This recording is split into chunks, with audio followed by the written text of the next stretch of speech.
Akakiiko ka Paalamenti akavunaanyizibwa ku by'ensimbi n'olunaku olwaleero kazzeemu okusisinkana abasuubuzi ab'enjawulo ku nsonga y'emisolo emiggya egyaleeteddwa gavumenti. Bano era babuulidde akakiiko ng'okwongeza emisolo ku mivumba okuva ku bitundu 15 ku buli 100 okutuuka ku bitundu 3 ku buli 100 bwe kibakosa. Kye kimu oyongeza omusolo ku ngoye ezikozeeko ebitundu 15 ebibaddewo ku sacyaji sesolo obitadde ku bitundu 3 ku buli 100 ng'otadde omusolo gw'engoye endala mu kiro n'oddira engoye n'oziteekako ebitundu 3 bifo 15 ezikozeeko abantu bayite bukunya.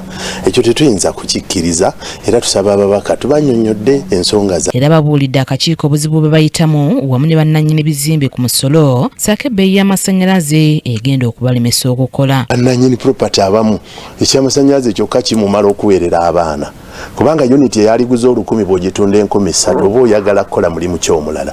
Kyokka tukubidde gavumenti omulanga batuwe yakamita. President yalagira batuwe yakamita ab'ebizimbe baagaana.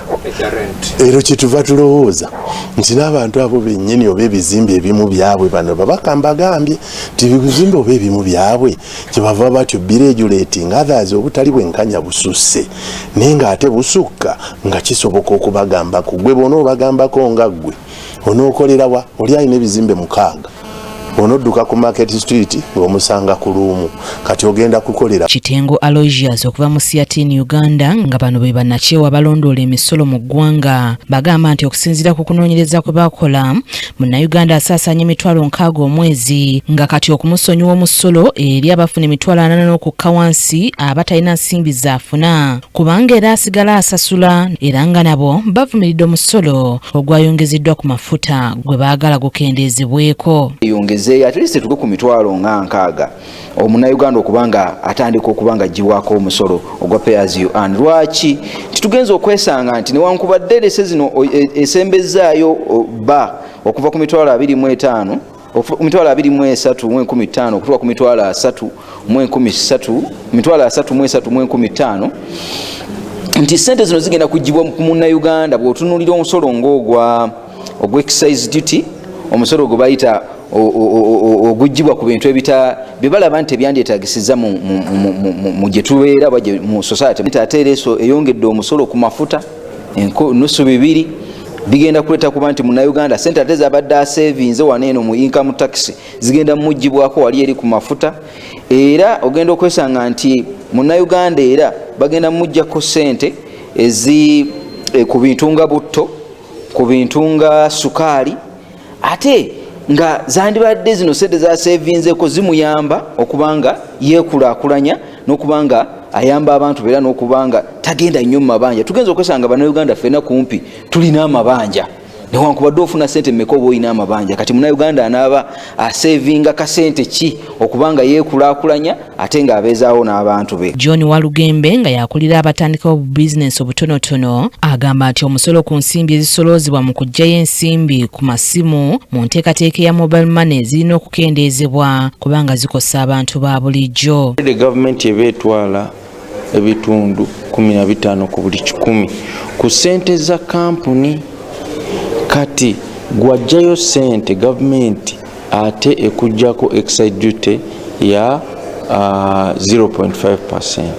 Kati tuteesa sente ezo bazikendeeze lwaki abantu babadde badduse ku mobile money eruli bwagamba njaga kweza $5,000,000 kanzije nzikime kuba sente zogenda osasula zigenda ku $4,500,000.